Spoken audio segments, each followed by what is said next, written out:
अस्सलाम वालेकुम। परवेज़ लाई साहब एक साल के बाद रिहा हो गए और बहुत खुशाइंद है, लेकिन पाकिस्तान में बहुत सारी और ख़बरें ऐसी हैं जिससे अभी लगता नहीं है कि हम दुरुस्त रास्ते की जानिब आगे बढ़ रहे हैं। ख़ास तौर पर जो इस्टेब्लिशमेंट और पीटीआई के मामलात हैं और अब जुडिशरी और इस्टेब्लिशमेंट के जो मामलात हैं, उससे लगता ये है कि जब तक कोई बड़ा हादसा नहीं होगा तो हम सीधी राह के ऊपर शायद कभी उसके बगैर माइल होने पे आमादा ना हो। जब बहुत ज़्यादा ईगोज़ ऊपर चले जाए ना, तो फिर सियासी तौर पर या बातचीत के ज़रिए रास्ता निकालना मुश्किल हो जाता है। परवेज़ लाई साहब ने भी एक साल बहुत रगड़ा खाया और आम तौर पर पीटीआई के जिस बंदे को पकड़ा जाता था, वो जब तक प्रेस कॉन्फ्रेंस करके इमरान खान की पैदा होने से लेकर 70 साल की उम्र की जितनी बुराइयां गिनवा नहीं था लेता, तब तक उसकी रिहाई की, माफ़ी की कोई गुंजाइश नहीं थी पैदा होती। लेकिन परवेज़ लाई साहब की उसके बगैर माफ़ी और रिहाई हुई है, तो इसका एक तासुर ये गया है कि बहुत सारे लोग क्या सराई कर रहे हैं कि परवेज़ लाई को छोड़ा क्यों गया। वो एक कॉन्स्पिरेसी थ्योरी होती है ना, सबसे पहले उसकी तरफ है कि वो बाहर आके क्या करेंगे, पार्टी में इनका रोल क्या होगा, कैसे चलाएंगे। फिर हमाद अज़हर शाम को वो सामने आए तो उसके ऊपर भी लोगों ने क्या सराई की कि हमाद अज़हर क्यों है। इमरान खान के अभी थोड़ी देर पहले जेल से जो रिपोर्टर्स गए हुए हैं उनके ज़रिए जो बयानात आ रहे हैं, वो रऊफ़ हसन के मामले के ऊपर एक एहतजाजी तहरीक की तरफ कॉल देने का इशारा कर रहे हैं। अभी दी तो नहीं है, लेकिन इशारा उसी तरफ कर रहे हैं कि हम एहतजाज करेंगे, सड़कों पर आएंगे। और इमरान से कुछ ऐसा बाइद भी नहीं है कि ऐसा कर गुजरे। और बजट सेशन के दौरान उनका ख्याल यह है कि दबाव बढ़ाने का मौका है, इसको दबाव का हम मज़ीद बढ़ाएंगे। क्या पाकिस्तान इस वक्त मुतहम्मिल हो सकता है? ये मैं इमरान को प्रीच नहीं कर रहा कि उसको करना चाहिए नहीं चाहिए।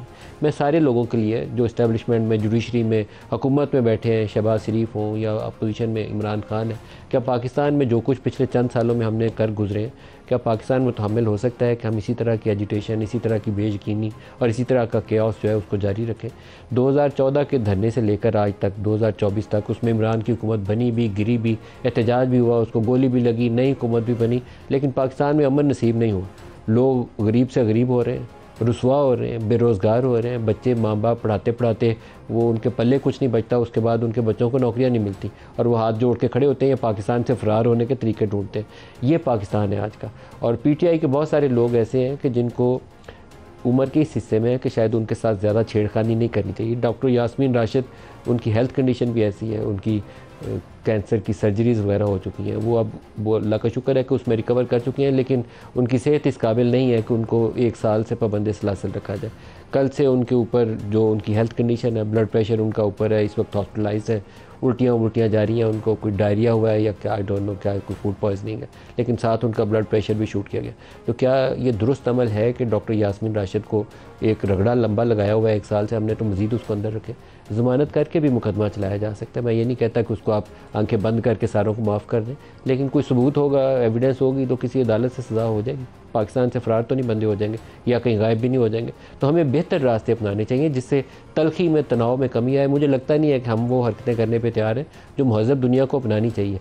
हम हर चीज़ में वो सड़क के ऊपर खड़े एक शख्स को ब्लेड मार के, वो रऊफ़ हसन को, उससे चाहते हैं कि मामला सीधा हो जाएगा। जिसने भी मारा, आई होप कि उसका वो असल कल्प्रेट पकड़े जाए। या यास्मीन राशिद को अगर 1 साल से अंदर डाला हुआ है तो उससे इंसाफ हो गया, उससे भी इंसाफ नहीं होना। जिन्होंने 9 मई किया था वो भी बेवकूफ़ी का अमल था, पाकिस्तान दुश्मनी का अमल था, दुरुस्त अमल नहीं था। अगर वो सियासी सोच के हामिल होते तो कभी वो 9 मई को वो लोग ये काम ना करते जो 9 मई को हुआ। नहीं होना चाहिए था। आप फौजी इदारों के ऊपर चढ़ दौड़ें, ये कोई तरीकाकार नहीं है। फ़ौज को हमेशा कहना चाहिए कि आपका सियासत में मुदाखलत आपका काम नहीं है, लेकिन हुकूमत लेने की बारी तो उनके कंधों पर बैठ जाए और जब गिराई जाए तो फिर को कहें तू जाफ़र है, मीर जाफ़र है और मीर गद्दार है। मेरे ख्याल में हमें सारों को सोचना चाहिए कि हमने पाकिस्तान के साथ क्या किया और हमें आइंदा पाकिस्तान के साथ क्या करना है। इस मुल्क को आगे बढ़ाने के लिए सारों को इस बात के ऊपर गौर करना पड़ेगा। जो आज प्रोग्राम में हमारे साथ शुरका है, सेनेटर ऑन अब्बास भप्पी साहब हैं और सेनेटर मुसद्दिक मलिक साहब हैं, दोनों को खुशामदीद कहता हूँ। लेकिन इनकी गुफ्तगू की तरफ जाने से पहले हमने कुछ स्टेटमेंट्स जो सेनेट के फ्लोर के ऊपर आजकल जजेस से मोहब्बत हो रही है, बहुत रोज़ाना की मिकदार में हो रही है, तो आज कुछ उसमें से हमने हिस्से निकालने आपको दिखाना चाहता हूँ। दिखाइएगा। तौहीन अदालत का कानून ये मुहज्जब दुनिया में खत्म हो चुका है और यहाँ पर चुन चुन कर नोटिस कर दिया जाता है। उतनी जल्दी किसी म्यूनिसिपल कमेटी के क्लर्क को नहीं निकाला जाता जिस तरह हमारे वजीर आजम को ताहियात नाहिल कर दिया जाता है। अगर आप सिसिलियन माफिया, गॉडफादर, प्रॉक्सी और अगर इस तरह के अल्फाज कहेंगे, कौन बर्दाश्त करेगा? बस करें प्लीज, इस काम को रोके इधर ही।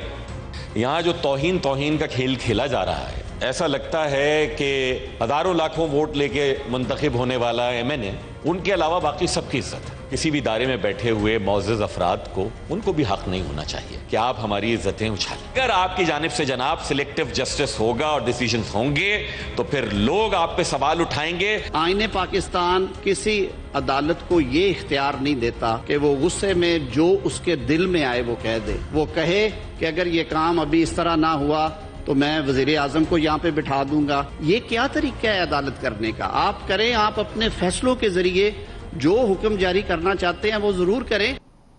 और जो बहुत सारी गलत हरकतें आज हो रही हैं, ये नहीं है कि आज पहली दफ़ा हमने ये हरकतें की हैं, हम पिछले कई पता नहीं दहाइयों से यही हरकतें कर रहे हैं। पाकिस्तान बिला वजह ना 2 लाख हुआ, ना बिला वजह हमारे यहाँ इतनी गुर्बत आई।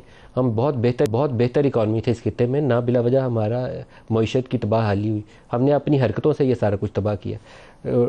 दूसरा एक स्टेटमेंट जो मैं आपको तलाल चौधरी का सुनाना चाहूँगा, आपको उसी से बताएगी हमारी जुडिशरी भी कैसे एक्ट करती थी। दिखाइएगा।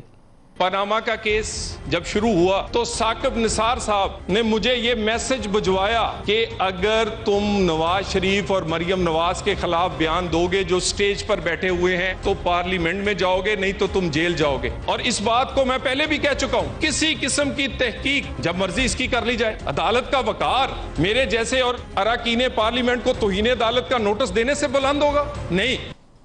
वो जजेस जो आज हाई कोर्ट में या सुप्रीम कोर्ट में बैठे हैं उनको भी अल्लाह को जवाब देना है। तो अगर भुट्टो को फांसी चढ़ा के आज कहें 50 साल बाद हमसे गलती हो गई थी तो वो भी दुरुस्त नहीं है अमल। थोड़ा सा खौफ खुदा वो भी करें। इसी तरीके से इस्टेब्लिशमेंट अपने रोल के अंदर आए और पार्लियामान वो काम करे जिसके लिए ये दावेदार हैं कि हम लोगों के मुंतखब नुमाइंदे। क्योंकि बहुत सारे लोग फिर उसके ऊपर सवाल उठाते हैं कि आप मुंतखब हैं तो फिर वो काम क्यों नहीं करते जिसके लिए आपको भेजा गया। डॉक्टर मुसद्दिक मलिक साहब, पहले आपसे शुरू करते हैं। ये अफरा तफरी कभी ख़त्म होगी पाकिस्तान में या ऐसे ही चलेगी? मुश्किल लग रहा है जी मुझे तो।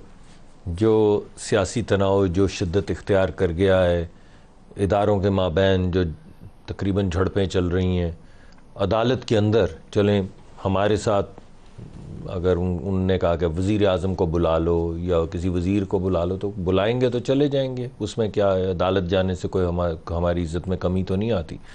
लेकिन जो अदालत के अंदर जज एक दूसरे को कह रहे हैं उस पर भी तो थोड़ा सा गौर करें ना। जो पिछले एक 8 साल पहले जो मुकदमा चला सुप्रीम कोर्ट के अंदर जिसमें उन्होंने कहा कि जजेस दिस इज़ ये क्या इंपीरियल कोर्ट है, एक ने कहा कि जुब्बा पहने हुए सियासतदान नहीं दिखने चाहिए जज। ये कोई सियासतदानों ने तो नहीं कहा, जैसे मिला का तहरीरी फैसले के अंदर ये अल्फाज। जी। तो मेरा मतलब है या सियासी एक्टर नहीं नज़र आने चाहिए। ये इससे आपको अंदाज़ा हो जाना चाहिए कि तमाम इदारे पामाल हो चुके हैं। हम आपस में दोस्त हैं, आपस में हमारी गुफ्तगू जो है वो ज़रा हम अगर आपके इस प्रोग्राम से बाहर निकलें, किसी थिएट्रिकल जगह पे हों जिधर सामने लोग वो खड़े हों तो हमारी ज़बान बदल जाएगी, हमारे रवैये बदल जाएंगे। हम किसी सैनिटी के साथ किसी मसले के हल के लिए इकट्ठे बैठ के काम करने से बाज़ मरतबा कासिर हो जाते हैं, बाज़ मरतबा हो भी जाता है। लेकिन तो भाई नहीं है सर, अपने लिए गड़ा खोद रहे हैं। मुझे लगता है कि हमारी या तो अक्ल घास लेने चली गई है या हमने आंखें बंद कर ली हैं। कोई नज़र नहीं आ रहा कि घास लेने गई और वापस नहीं आई। जो असल गिला है वो ये है कि घास लेने गई वापस आ गई तो फिर कुछ इस्तेमाल में आ जाती।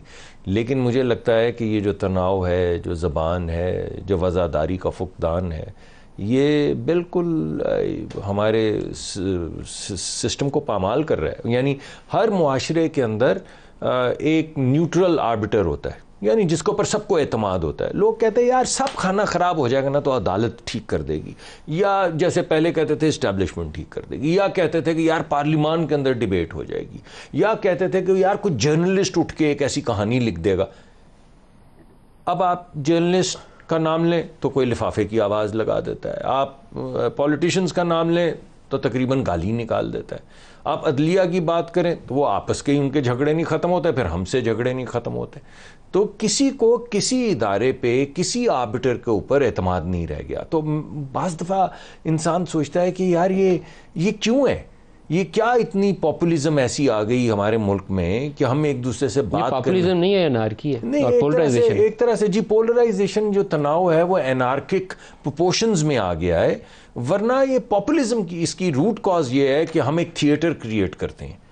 यानी आपका प्रोग्राम हो या असेंबली हो या कोई प्रेस कॉन्फ्रेंस हो, अगर मैं बप्पी साहब के ऊपर हमला आवर नहीं होता और ये कोई मेरे ऊपर जवाबी कार्रवाई नहीं करते तो शायद वो हमें ऐसे लगता है जैसे कोई थिएटर नाम कोई ड्रामा और कोई मसाला होगा तो बिकेगा, वैसे नहीं बिकेगा जी। तो हालांकि ऐसा दुनिया में ऐसा मुझे नहीं मालूम किसी मुल्क को कौम को ऐसे नहीं खिलाया जा सकता। मुझे मैं जब पढ़ने के लिए अमेरिका गया तो मैं बताऊं पहला इलेक्शन था, तो हम यहाँ से गए थे कॉलेजों स्कूलों से, तो इधर इलेक्शन होते थे तो कोई कहता था कि हम गर्दनें काट देंगे, हम सरिये निकाल देंगे सरों से, इस तरह की बातें हो रही होती।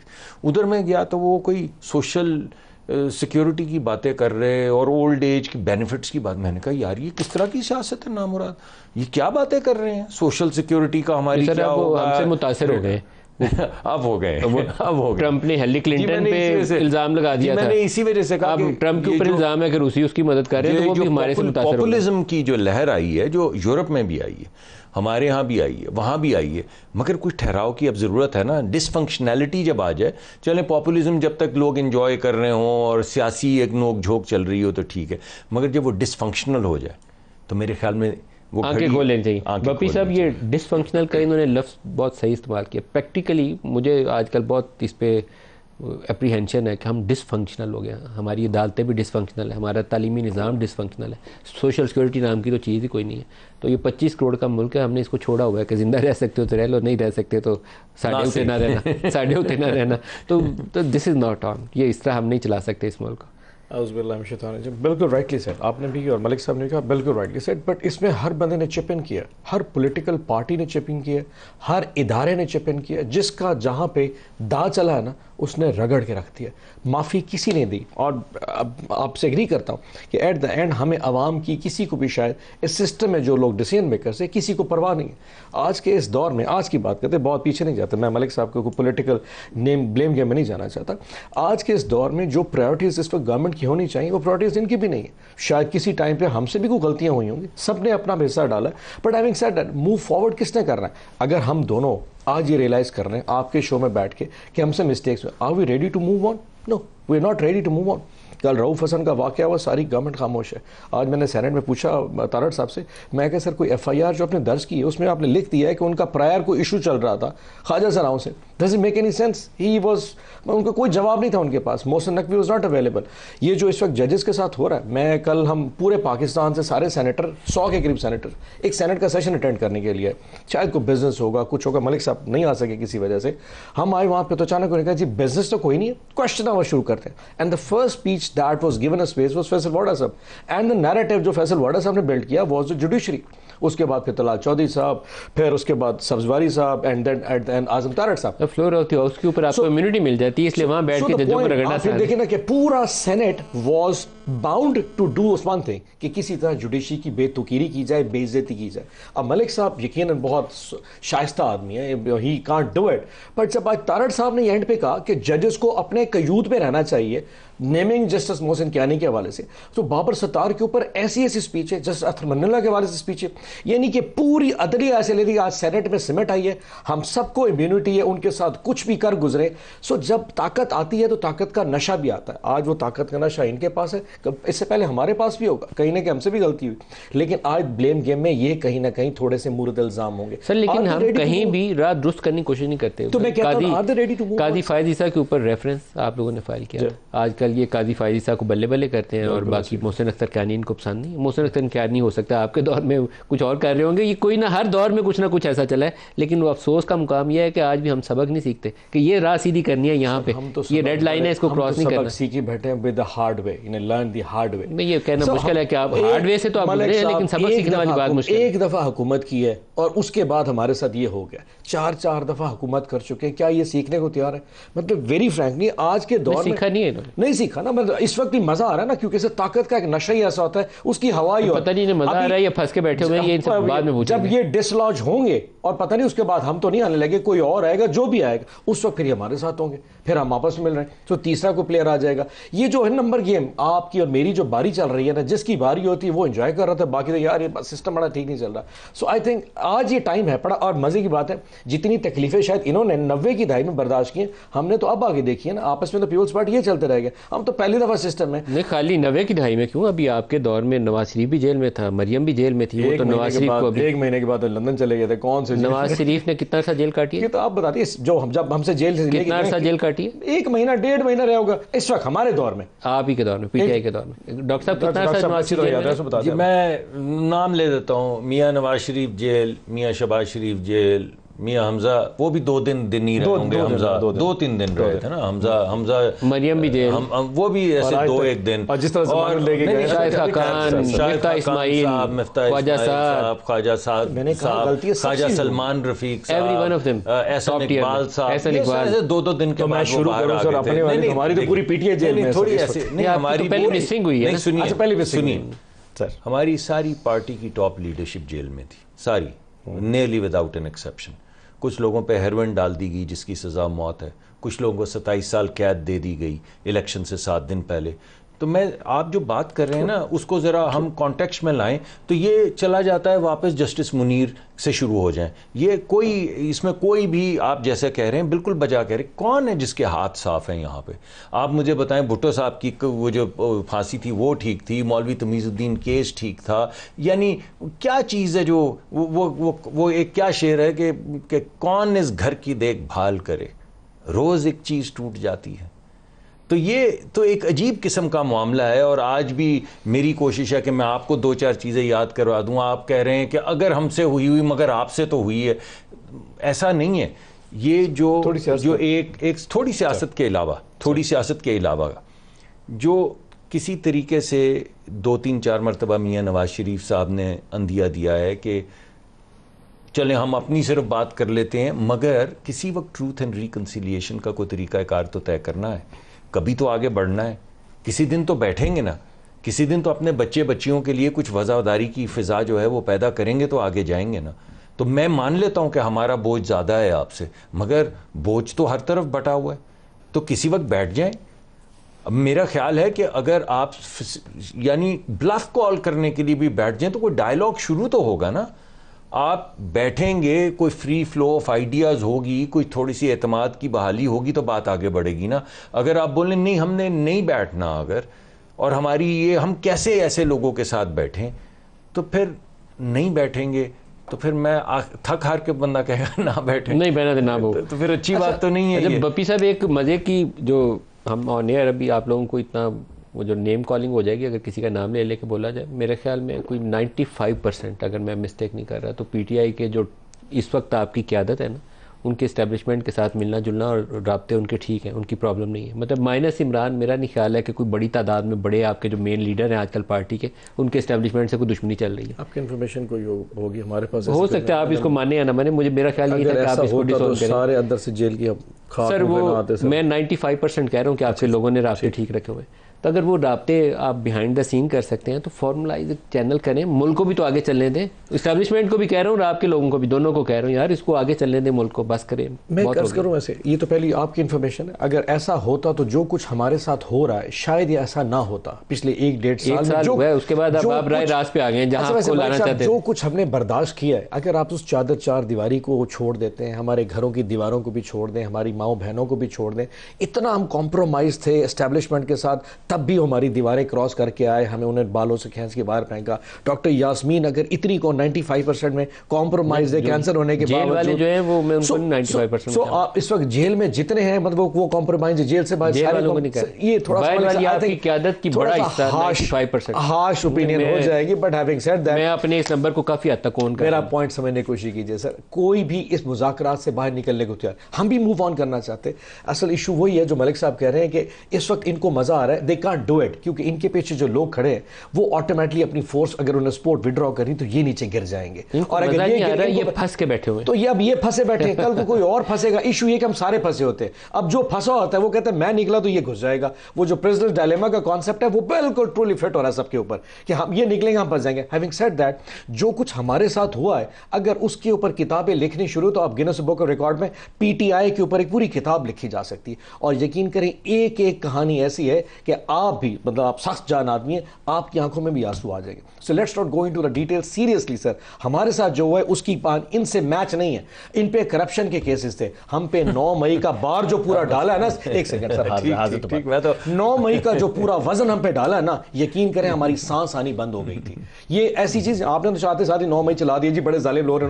9 मई से पहले भी तो हमारे साथ जुल्म हो रहा था, उस वक्त तो 9 मई नहीं हुआ था। इमरान खान को गोली 9 मई से पहले तो लगी थी ना सर, बाद में तो नहीं लगी थी ना। इमरान खान के साथ जो उस वक्त केसेस 200 बने थे वो पहले पहुंच चुके थे। ये सारी चीजें मौजूद हैं। आप फिर भी हमें कहते हैं कि हम मुर्द इल्जाम ठहरे। सर बहुत बर्दाश्त कर चुके हैं और हम अभी भी बर्दाश्त कर रहे हैं। आप हमारी जबान से वो गुफ्तगू नहीं सुने। ये तो हुकूमत में बैठे ना, आज जजेस का नाम लेने के मैंने एक अर्ज करता हूं, जिन लोगों ने आपकी प्रेस कॉन्फ्रेंस की और जो लोग मिसिंग हुए, वो एक अफसोसनाक वाकया हमारी सियासी तारीख का नहीं होना चाहिए था। ना मैं ये कह रहा हूँ कि उनको किसी ने डंडे नहीं मारे, ना मैं ये कह रहा हूँ कि उनके ऊपर सख्तियाँ नहीं हुई, ना मैं ये कह रहा हूँ कि उनकी चादर और चारदीवारी जो है वो पामाल नहीं हुई। सारा कुछ हुआ।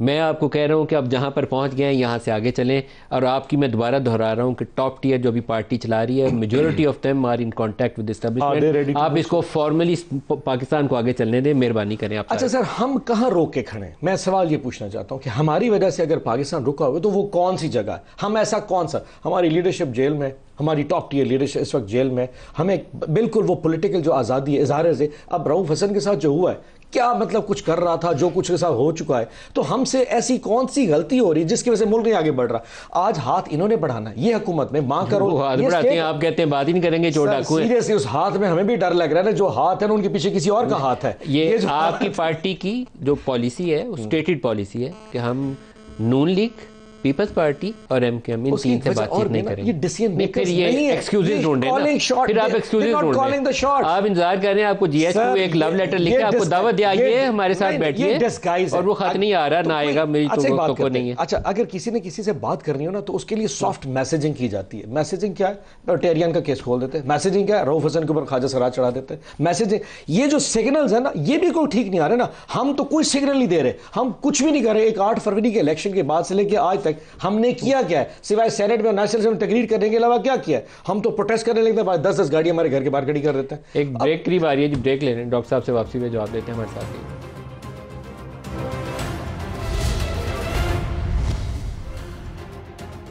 प्रोग्राम में दोबारा खुशामदीद कहते हैं।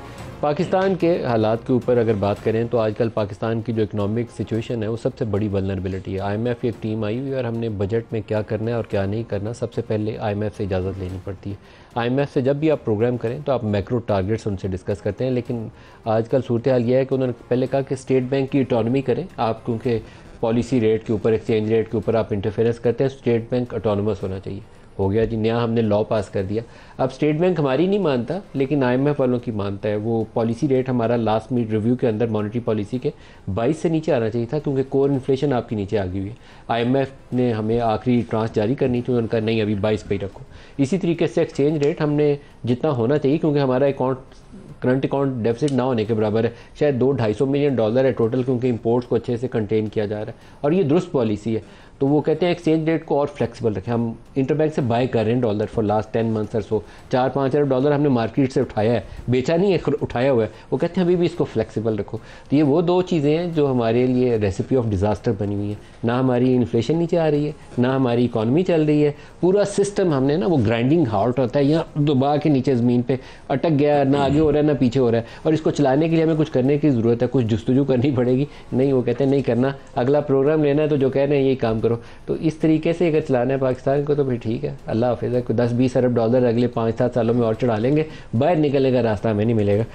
डॉक्टर साहब दोबारा आपकी तरफ आ रहा हूँ, आपका तो इकॉनमी भी फील्ड है, बहुत तकलीफ दह सूरत हाल है। मैं कई दफ़ा तो फ्रस्ट्रेट हो जाता हूँ कि 25-30 सालों में जितना हमने इसकी तबाही होते देखी है, बहुत बेहतरी की तरफ जा सकता था ये मुल्क, लेकिन नहीं जा सका। मैं सिर्फ वो बपी साहब ने क्योंकि बड़ी वलवला अंगेज़ गुफ्तगू की, तो मैं सिर्फ ये कहूँगा कि आप हमें नहीं समझते बाख्तियार, तो जो हैं उनसे बात कर लें। कभी उनको कहते हैं मैं कब्र तक पीछा करूँगा, फिर कहते हैं सिर्फ इन्हीं से बात करूँगा। अरे फैसला तो कर लें। बड़ी शायराना गुफ्तगू कर रहे हैं, मैं सच कह रहा हूँ। आप फैसला कर लें कि आप कब्र तक पीछा करेंगे या सिर्फ इन्हीं से बात करेंगे। हमसे नहीं करना चाहते तो मत करें, चलें, तुम रूठे हम छूटे, लेकिन ये कोई मुनासिब तरीका नहीं है सियासत को आगे बढ़ाने का। चलिए वापस आते हैं। देखिए मेरा मलिक साहब थोड़ा सा नुक्ता नज़र मुख्तलिफ है। मुझे पता है ये पॉपुलर नहीं है और शायद मुझे काफ़ी इसके बाद डांट वांट भी मुख्तलिफ जगहों से ट्विटर पर पढ़नी शुरू हो जाएगी। मुझे अब ये 2-3 राउंड हो गए हैं जो IMF के साथ नेगोशिएशंस होती हैं उसमें गुफ्तगू करते, मुझे तो कोई बात ऐसी नज़र नहीं आई जो हमें खुद से नहीं करनी चाहिए, एक भी। यानी बेहतरीन तरीका है कि मैं इस वक्त बैठ के कह दूं कि IMF ने तो हमारे हाथ जोड़े हुए हैं और जकड़े हुए हैं और ये हो गया और वो हो गया। क्या हो गया? यानी वो काम जो हमें खुद करना चाहिए, जो हम नहीं करते। जब हम डेट लेते हैं तो फिर हम फोर्स्ड हो जाते हैं वो काम करने पे जो हमें बगैर डेट के भी करना चाहिए। तो मुझे तो बाज़ मरतबा ऐसे लगता है, यानी 2 या कितनी कोई 12-14 बिल्डिंग्स होंगी ये सेक्रेटेरिएट के अंदर, उसमें A ब्लॉक एक ब्लॉक है, ज़्यादा होंगे, मुझे Q ब्लॉक तक जाते हैं हम, आपको मालूम है। एक ब्लॉक है, उस एक ब्लॉक में 6 फ्लोर्स हैं, उसमें सिर्फ 2 फ्लोर और 3 फ्लोर, एक वाटर का और एक पेट्रोलियम का। 5,300 अरब का सर्कुलर डेट, 5,300 अरब का सर्कुलर डेट। 1 अरब के अंदर तकरीबन $4.25 बिलियन होते हैं। इसका मतलब है 18-19 बिलियन डॉलर का खप्पा हमने। 5,300 is just for power sector और दोनों का, पेट्रोलियम मैंने पेट्रोलियम दोनों को मिला 5,300 और उसके अंदर वो लेट सरचार्जेस होते हैं वो वगैरह डाल के, यानी 17-18 बिलियन डॉलर हमने झोंक दिए। तो ये हमें किसी को आके बताना चाहिए कि यार इसको रोकना चाहिए या इसको रोक देना चाहिए। यानी कितना आप मुझे बताएं कि ये जब 18 बिलियन है, जब ये 90 बिलियन हो जाएगा तो हम एक दिन बोलेंगे कि नहीं इसको ठीक करना ज़रूरी है। तो मेरा ख्याल है, ये तो मैंने आपको सिर्फ अपने महकमे की एक महकमे की बात की है, मेरा ये ज़ाती ख्याल है कि 90% चीज़ें जो हम प्रोग्राम में लिखते हैं, एक आध चीज़ के ऊपर मैं आपसे मुत्तफिक भी हो जाऊं। गैस टैरिफ आपने इंक्रीज करनी है? जी, गैस टैरिफ नहीं, हमने जो गैस टैरिफ इंक्रीज पहले किए थे वो किस लिए किए थे? सर्कुलर डेट को रोकने के लिए। अभी और भी करने हैं ना? मुझे अभी नहीं पता है। अभी हमारे पास जो नई आई है, जो रेवेन्यू रिक्वायरमेंट आई है, वो कोई इतनी ज़्यादा नहीं आई। मेरा ख्याल था कि रेवेन्यू रिक्वायरमेंट शायद बहुत बढ़ जाएगी, अभी वो ऐसे नहीं आई। उसमें भी बहुत चीज़ें फिक्स होने वाली। Please don't read me wrong, मैं नहीं कह रहा कि बेहतरीन हालात है या उसके अंदर कोई गैप्स नहीं है, लेकिन ये हमें फिक्स करने, ये हमारी जिम्मेदारी। यानी अगर मुझे अगर कहा गया है कि आप ये इसको ठीक करने की कोशिश करें, तो मुझे जितनी मेरी समझ बूझ है उसके मुताबिक तो दिल जान लड़ा देना चाहिए ना इसको ठीक करने के लिए। इस वजह से मैं ज़रा थोड़ा ये जो IMF वाला है मुकदमा, उससे किसी हद तक आप समझ लें कि हमारे स्टेट बैंक को खुद देखना चाहिए इंटरेस्ट रेट क्या होना चाहिए। मेरा ख्याल है कि इंटरेस्ट रेट नीचे आएंगे, मेरा ये ज़ाती ख्याल है कि नीचे आएंगे। मुझे एहतियात करनी चाहिए क्योंकि इससे ऐसे लगता है बाज़ वक्त कि अंदिया तो नहीं दे रहे कि आएंगे। बिल्कुल मैं ऐसे नहीं कह रहा हूँ, मेरे पास ज़ीरो इन्फॉर्मेशन है, लेकिन मेरा ख्याल है इन्फ्लेशन हमारी जब नीचे आ रही है तो इंटरेस्ट रेट भी हमारे नीचे आना चाहिए। इंटरेस्ट रेट बढ़ाने का सिर्फ वाहिद वजह ये थी कि इकॉनमी को थोड़ा सा कूल ऑफ किया जाए। अगरचे हमारे लिए कूल ऑफ करना बहुत मुश्किल काम होता है, अनएम्प्लॉयमेंट आ जाती है, लोगों को रोज़गार नहीं मिलता, हमें ग्रोथ की तरफ जाना ही जाना है। लेकिन जब हम बिल्कुल अनस्टेबल होना शुरू हो जाते हैं, उलटना शुरू कर देते हैं, तो फिर इंटरेस्ट रेट्स के ज़रिए हम कूल ऑफ करते हैं थोड़ा सा इकॉनमी को। उसका भी बोझ हमारे पर, हमारी हर चीज़ मॉर्बिड है कि हमने खुद इतना सरकार ने इंटरेस्ट लिया होता है कि इंटरेस्ट रेट बढ़ाने से बाकी तो इकॉनमी क्या कूल ऑफ होगी, हमें हमारा ही जनाजा निकल जाता है। बपी साहब, मेरा ख्याल है इस इशू पे इकॉनमी वाले बाकी सियासी लड़ाइयाँ चलती भी रहें, तो ये वो बिगर पिक्चर में इकॉनमी और एक लोगों की हालत, ये 2 इश्यूज़ ऐसे हैं जिसके ऊपर एटलीस्ट हर सूरत में जितनी भी ये लड़ाई हो रही हो ना हुकूमत की अपोजिशन की, इस पे बातचीत होती रहनी चाहिए। I beg to differ in a while फिर मलिक साहब, उसकी इशू है इकोनॉमिक इशू बड़ा इशू नहीं है, पॉलिटिकल अनसर्टेनिटी बहुत बड़ा इशू है और ये दोनों अटैच्ड है। देखिए, जो बिजनेस कॉन्फिडेंस होता है ना, वो ऑटोमेटिक पॉलिटिकल स्टेबिलिटी से आता है। लोगों को कॉन्फिडेंस होगा ये हुकूमत पे रहेंगे, लोगों को कॉन्फिडेंस होगा कि जी इनको 2-4 साल हुकूमत करनी, इनकी पॉलिसीज यही रहेंगी, फिर लोग इन्वेस्टमेंट्स में आते हैं। ओवरसीज़ पाकिस्तान रेमिटेंसेज भेजता है, 2.5 अरब 3 अरब डॉलर आज से 3 साल पहले था, 1.25 अरब डॉलर का भी रेमिटेंसेज। क्यों? दे डोंट बिलीव कि पाकिस्तान का सिस्टम कोलैप्स कर जाएगा, बिकॉज शायद डिसीजन मेकर्स के ऊपर उनको इतना एतमाद नहीं है। ये जो बिजनेस कॉन्फिडेंस ना होना इस मुल्क की सबसे बड़ा इशू है। अब कल हमने अवैस लगारी साहब से पूछा, जो मिनिस्टर है, कि क्या आप सोलर पैनल्स के ऊपर टैक्सेशन करेंगे? उन्होंने कहा जी इस वक्त 1500 मेगावाट सोलर सिस्टम से पैदा हो रहा है नेट मीटरिंग के जरिए, और हम तवक्को कर रहे हैं कि 4-4.5 हज़ार मेगावाट आउट ऑफ 25,000 4-4.5 हज़ार मेगावाट अगले 6 में हो जाएगा। एज ऑफ नाउ हम कोई पॉलिसी नहीं इसको टैक्सेशन करने की घरेलू के ऊपर, लेकिन जब हुआ हम आवाम को कॉन्फिडेंस लेंगे। क्या मैसेज था इसका? मतलब ध्यान न लगाना, हम शायद टैक्स लगा देंगे। नहीं, लेकिन ये बेवकूफ़ी की बात नहीं है। हुकूमत का तो इंपोर्ट बिल कम होगा, उसको अगली बात देखो, ही वाज वेरी स्मार्ट। उन्होंने कहा जी फ्यूल मिक्स जो है वो प्रॉब्लम में जा रहा है, जो डिस्ट्रीब्यूशन कंपनीज आईटीपी के साथ मुआहदे हैं जो एक प्रोडक्शन कैपेसिटी तक लेके जाने वाले, वो उसमें हमारी जो कॉन्ट्रैक्ट है उसमें शॉर्टेजेस हो रही हैं, हमें वो उनको भी तो अंडरमाइन नहीं कर सकते। लेकिन जब ऐसा होगा, अब कल एग्जैक्टली क्लियर उसने बता दिया कि हम सोलर पैनल पे टैक्सेस लगाएंगे, आपने सोलर पैनल लगाए तो अपनी मर्जी पे लगाए।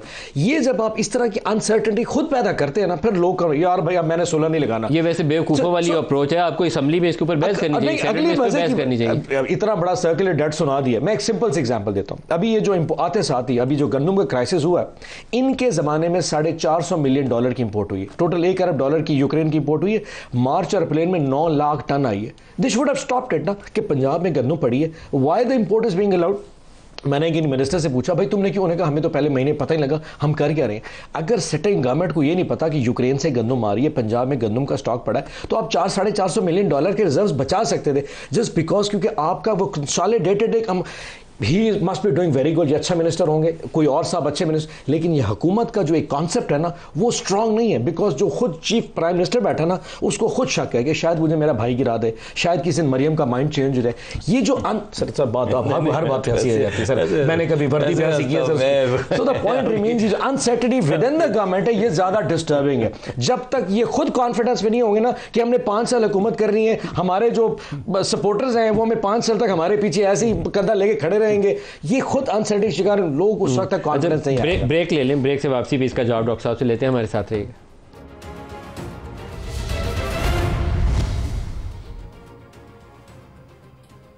प्रोग्राम में दोबारा खुशामदीद कहते हैं। डॉक्टर साहब, वीट के ऊपर $1 अरब की करप्शन का केस है, आपके 10-20 बंदे जो है ना उनकी पकड़ के सजाएं होनी चाहिए, और सोलर के ऊपर आप मेस क्रिएट कर रहे हैं, उसके ऊपर भी आपको क्लैरिटी देनी चाहिए।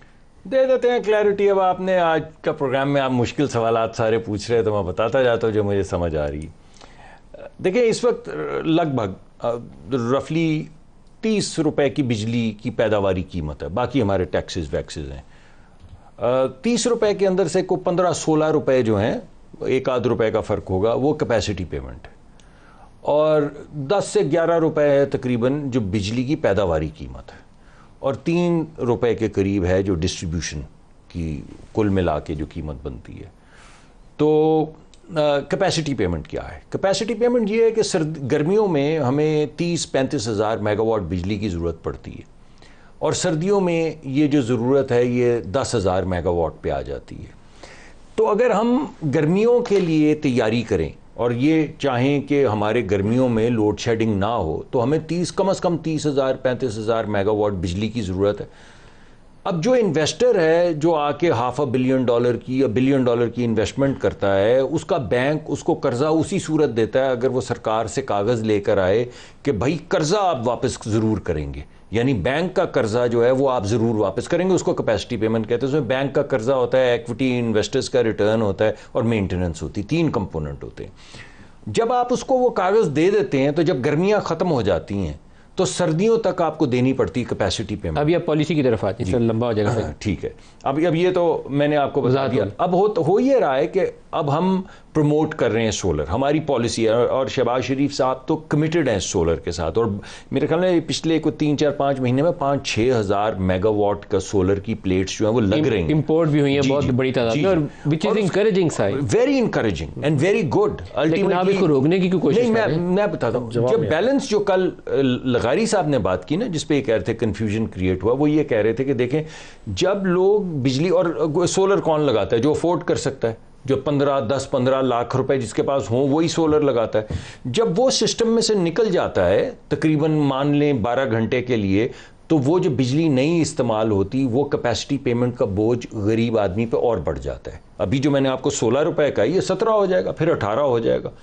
इस वजह से जाना तो हमें सोलर की तरफ ही है, मगर रास्ते में जो हम इस वक्त यूनिट टू यूनिट की तकरार लेकर चल रहे हैं, उन्होंने उसका रेफरेंस दिया जो मैंने उनकी बात सुनी। मैं उस मीटिंग में शरीक नहीं था, लेकिन जो उन्होंने बात की उससे मुझे ये लगा कि सोलर लोग लगाते चले जाएं, सोलर के ऊपर लोगों को पैसे भी मिलें जो वो वापस बिजली बेचते हैं, लेकिन जो यूनिट टू यूनिट वाली बात हो रही है इसको देखना पड़ेगा कि क्या इसके बाद हमारा सिस्टम चल पाएगा। पप्पी साहब आप इस पे सेनेट और कौमी असम्बली इस्तेमाल करें, ये इनके इरादे अच्छे नहीं लगते। मलिक साहब ने बता दिया, मलिक साहब ने बताया कि सर आप टैक्सेशन लगाने जा रहे हैं सोलर यार नहीं, मैंने आपकी पूरी स्टेटमेंट सर ऐसी अभी मुझे पता है, मैंने कौन सा जान के आपको लोगों के घर में ट्यूबवेल लगी है, बात तो सुन ले यार, मैं तो आपको खुद मसाला दे रहा हूं, आप मेरे से ही मसाला लेके मुझे कहते हैं देखो कितना मसालेदार है। एंड पे आ गए, अगर कोई बराह रास्त बयान देना तो मेरा ख्याल है कोई इस पे ऐसा फैसला नहीं हुआ। मैंने आपको इसी वजह से मैंने आपको सर्कमस्टांस बताया है ताकि आपके पास एक इन्फॉर्म्ड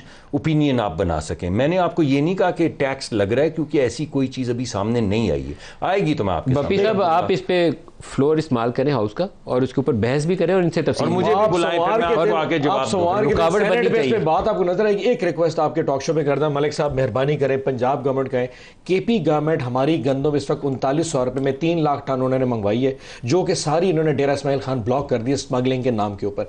उस वजह से हमारा पंजाब में 300 रुपए मन का रेट का इन्फ्लेशन आई थी, लेकिन मरियम बीबी ने सिर्फ इस वजह से कि केपी में पीटीआई गवर्नमेंट उसका बेनिफिट है, उन्होंने इस वक्त डेरा इस्माइल खान में ट्रक सारे रोक लिए, एक नोटिफिकेशन की गंदम की स्मगलिंग। अब वो प्राइस फिर नीचे जा रही है, वो कहते हैं ना खेडांगे ना खेडा, मेहरबानी करके वो नोटिफिकेशन वापस लें। हमारी गंदम अगर 3 लाख टन वहां महंगी बिक रही है, जिसकी वजह से पंजाब में किसान को कुछ बेहतर रेट मिल रहा है, for God sake sir please politics से हट के आप उसको रिक्वेस्ट करें, आप जितनी दिल करे आप जो पासिंग आउट परेडें कर लें, किसान को माफ नहीं। ये आपने जो बात की इसके बाद तो कुछ आपका सर प्लीज अच्छी भली बात करते करते जो आपने आखिर में जाते चिक्का लगाने की कोशिश की, उसको डिलीट करके आपने गंदम वाला बड़ा नोटिफिकेशन, लोगों की गंदम का खाना खराब करवा दिया। ये जो आपने आखिर में जाते जाते तो आपसे रहा नहीं जाता सर, पॉलिसी पे गुफ्तगू हो रही है मेरे भाई से जाते जाते रहा नहीं गया। उस किसान को सोचे तो 2000 रुपए गंदम बेच रहा है यार। एक मिनट, किसान वाली बात तो हो गई, ये जो आखिर में जाते जाते ये पीटीआई का जो नोटिफिकेशन रिवर्स कर प्रेजुडिस जो है वो इंट्रोड्यूस जरूर करना। मैं तो बड़ा मुझे खुशी से देखने प्रोग्राम का टाइम खत्म हो गया, लेकिन इस इशू पे आई थिंक पंजाब और केपी के नुमाइंदे बैठ के डिस्कस कर लें तो हल निकल आएगा। बिल्कुल होना चाहिए। डॉक्टर मुसद्दक मलिक साहब और बप्पी साहब दोनों का बहुत शुक्रिया। आज के लिए इतना ही, इजाजत दीजिए, अल्लाह हाफ़िज़।